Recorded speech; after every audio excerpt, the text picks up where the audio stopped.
Hi, I'm Lee with Lee and Stacy Do Crafts.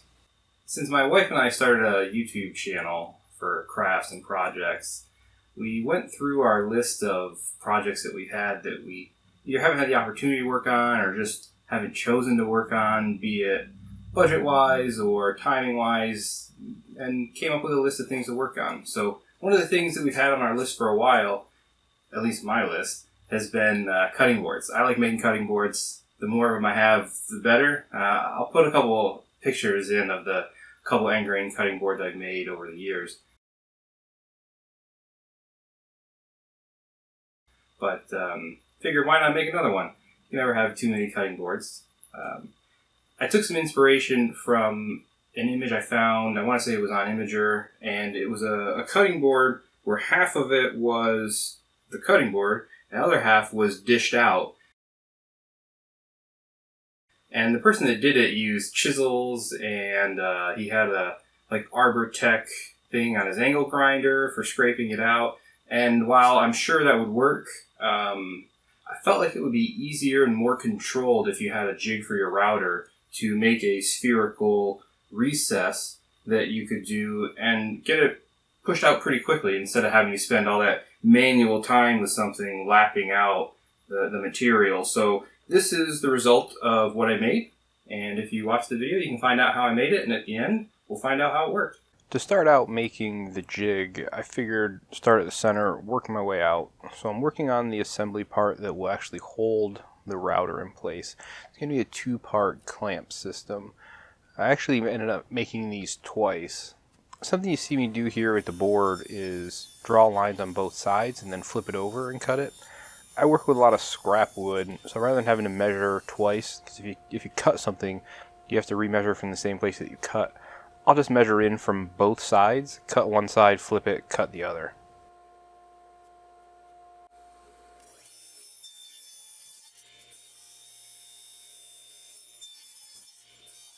Here I'm just finding the center of the board so that when I drill into it to make the recess for the router, I get the center of the board.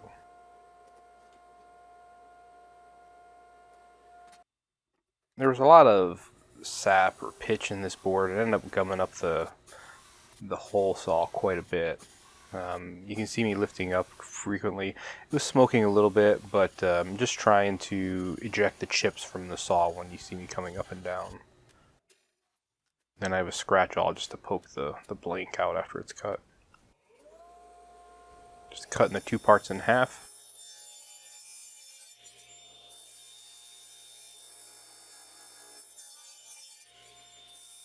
I use some brass threaded inserts that I can screw a bolt into, and I'm just cutting these just a little bit excess off so I don't have to use a super long bolt. I can use one that's a bit shorter. I ended up having to remake these parts. I didn't get really straight holes when I was drilling them the first time, even though I was using a drill press. I don't think I had the speed up high enough on my drill press, so going through the plywood where there's softer wood, I ended up getting a not straight hole. Second time with the higher speed worked a lot better. I clamped the plywood when I put that threaded insert in just to keep it from splitting open. I did drill quite oversized compared to what it says to use for the drill bit when I drill the hole.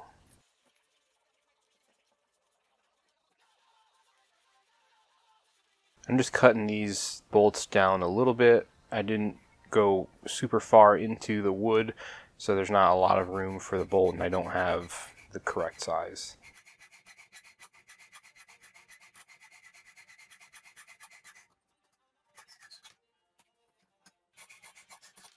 Giving a test fit, making sure everything seems snug. Make sure all the parts fit together, nothing's loose.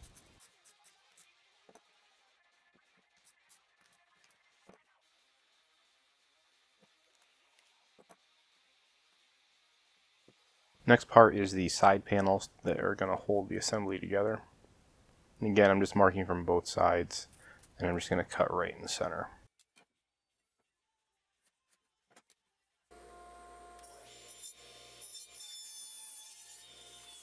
And then rip them down to the correct width.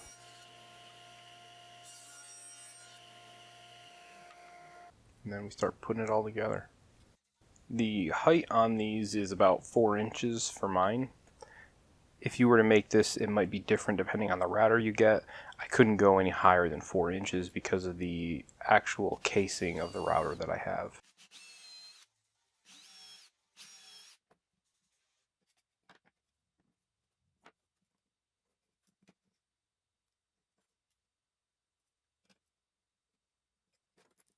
So I countersink these holes here on both of them. You can see I actually do the wrong side, and right there is when I figure it out. So I have to countersink the other side since I am going to put this on in a certain direction.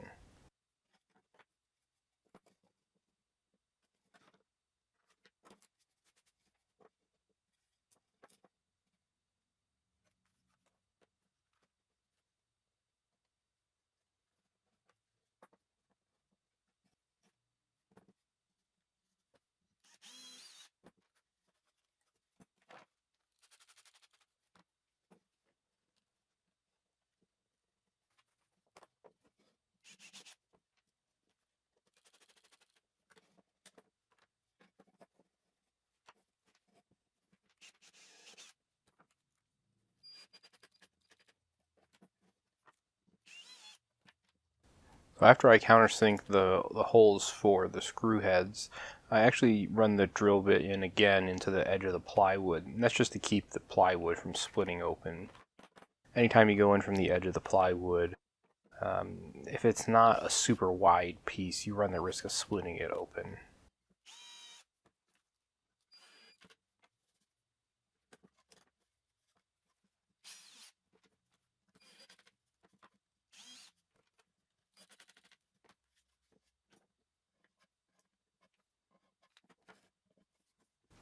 And then just making sure everything still fits, checking, make sure there's no binding of the pieces. This is the top part that's going to have a couple bolts. This is the actual pivot point. It's what's going to give me the radius that I'm looking for. I did measure and take into account how tall the router bit's going to be. You do have a little bit of wiggle room in the radius if you move the router bit in the router in or out, but that's a fixed amount. You can only go so far in or out. If you wanted a different radius, I'd have to move that centerpiece. So if you're designing this and you're tweaking it for your own use, you'd want to do the same. Just kind of figure out what the length of your router with the bit in is, and then figure out what the radius of that curve would look like.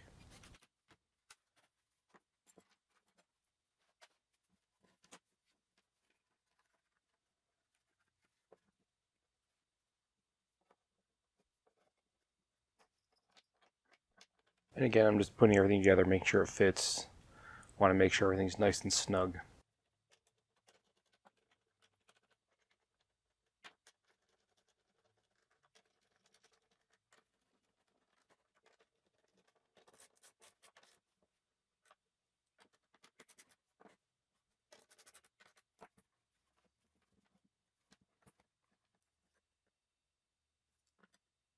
I'm just marking the center point for where that pin's going to go in.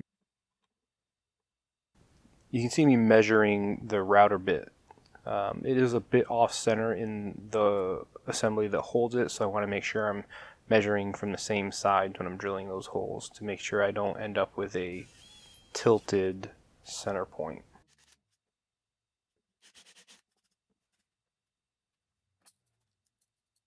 I'm using vice grips to grab onto this. It's got a lag on one side and threaded rod on the other.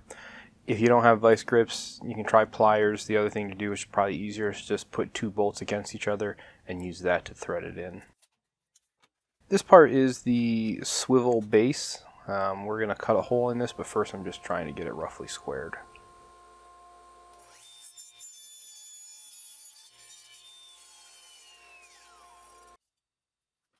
Using a center finder, marking all 4 corners to get the center of the board. And then I just poke that with a scratch awl so that I can put my nail into it here with the router hole cutting jig. This is a simple jig. It uses a 1/2 inch sheet of plywood mounted to the base of my router, and then I just mark the length of a couple different circles on the board. using a 1/4" bit to cut the circle.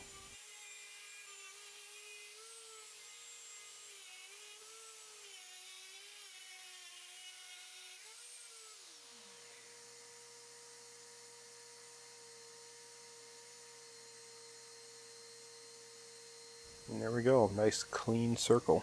I don't know what I'm going to use the circle part for, but I'll keep it around. I'm sure I'll come up with use for it at some point. Because of the router bit, the circles are actually a little bit undersized to ride around the inside. So I'm just cutting a couple pieces here, marking them with the actual radius of the circle, and then we'll take those to the bandsaw.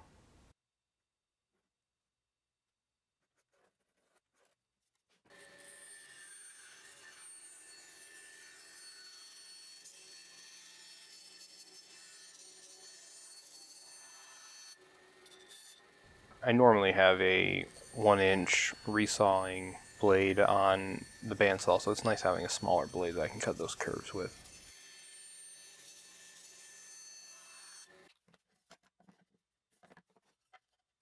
These side panels are going to hold the router assembly that we already made and then do the swiveling. I end up having to cut these down, and I think I talk about that a little bit later here in the video. I was using a piece that I already had, and it was already pocket holed, so it was nice and easy to screw together. Hindsight, I probably should have cut them to the correct size to begin with. I was just hoping it would work without having to do any extra cutting. You can see those are notched. That's where the bolt's going to slide down, right where the clamp is at.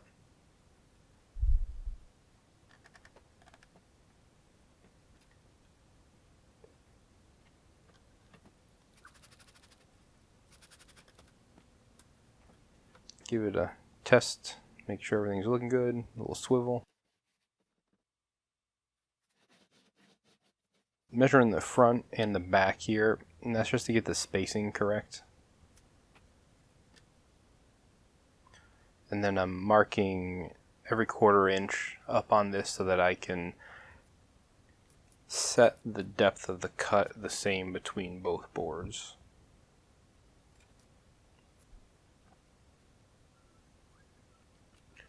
Here are a couple safety rails that I was putting in. This is just to keep the unit from tipping over when you're using your cut. I'm sure we'll probably be holding it, fairly snug with some downward force, but if it catches or throws or just anything really, it's just for safety to keep the jig from coming up off of the work surface.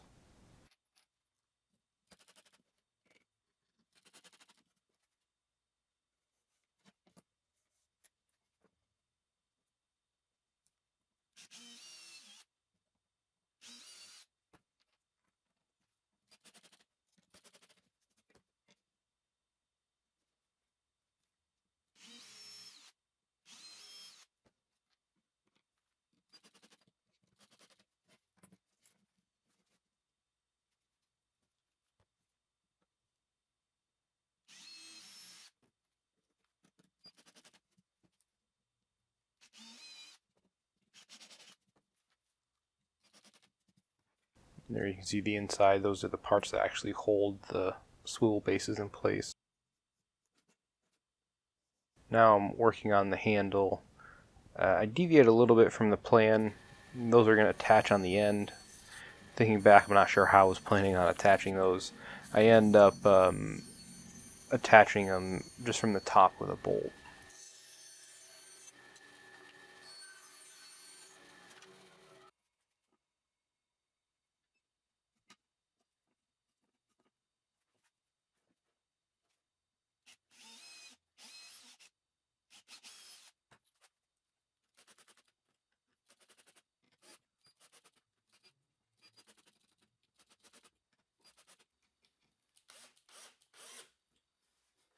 So this is the second time that I've put the brace across the top. I had to trim the sides down because I was hitting the sides that hold the whole thing in when you are trying to do this motion. So I don't want this to tip over. This is going to get clamped down onto what we're dishing out. So I didn't want this tipping. but then this got in the way. So trimming these, I needed new spacers for the center because I didn't have the room to put them anymore because they were out here and they were getting hit by the jig that actually swings back and forth. Just drilling a hole for the handle. Again, this is just going to use a bolt instead of a screw. A screw runs the risk of splitting the plywood layers in half. And bolt will hold it a little bit more secure.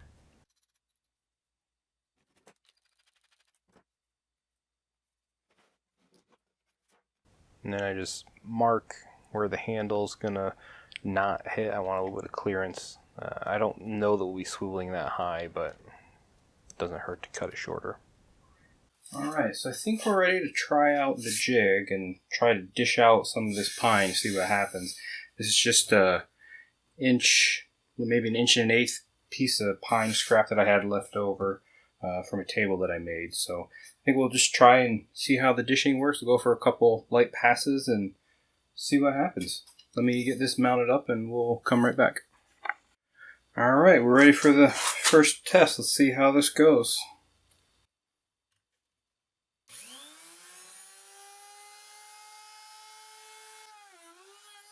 So as I rotate this, you can see the bottom corner of the router assembly sliding along one of those pieces. And that's something that we address later coming up.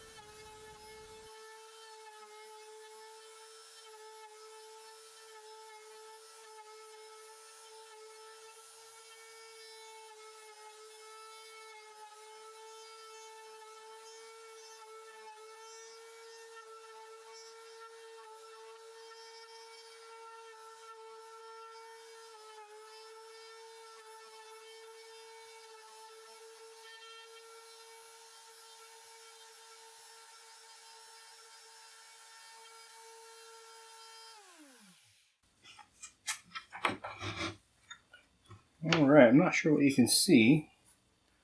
Kind of mixed results, but not bad. I think the deeper we go, the better it's going to look. So let's go a little deeper.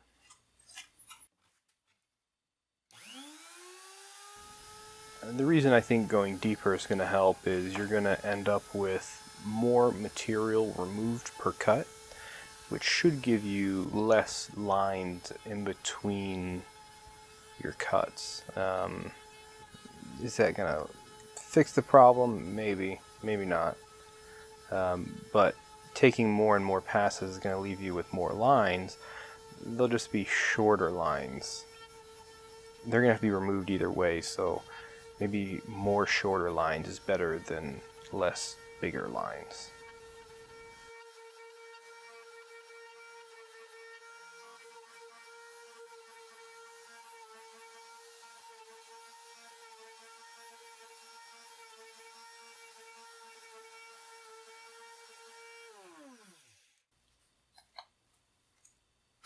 Alright, not too bad. Let's get this unclamped and take a look at it.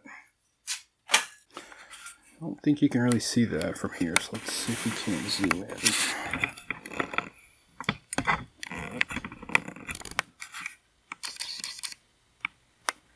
It's a pretty good dish. There's quite a bit of lines, but I think as we go deeper, a little bit slower in the turn, do some finer passes, I fully expect to have to sand the dish smooth for its final smoothness. The project we're planning on using this for is going to be for a cutting board, where one half is a cutting board and another half is kind of like a fruit bowl type thing, and then you can flip it over and have a full cutting board.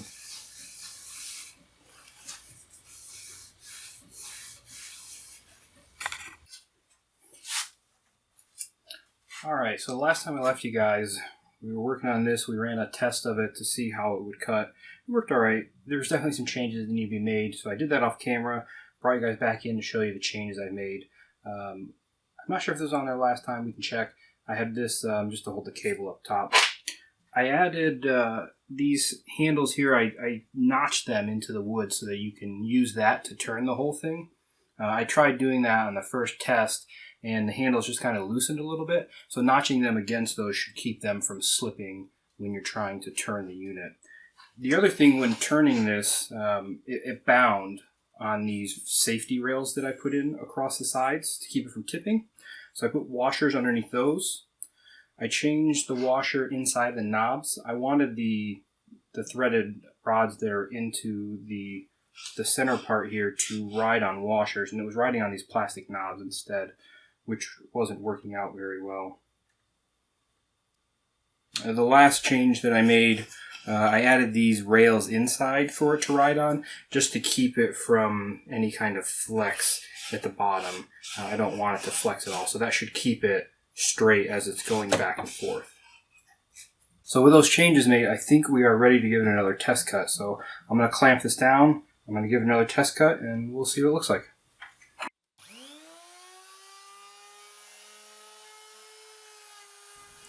This first pass is pretty shallow. The next cut I go is about 1/4 of an inch. And going deeper definitely, I think, gave a better finish. There was less lines, again, they're a little bit bigger, but I think in the scale of things, having bigger lines was better, and it'll be easier to fix later having less lines to clean up.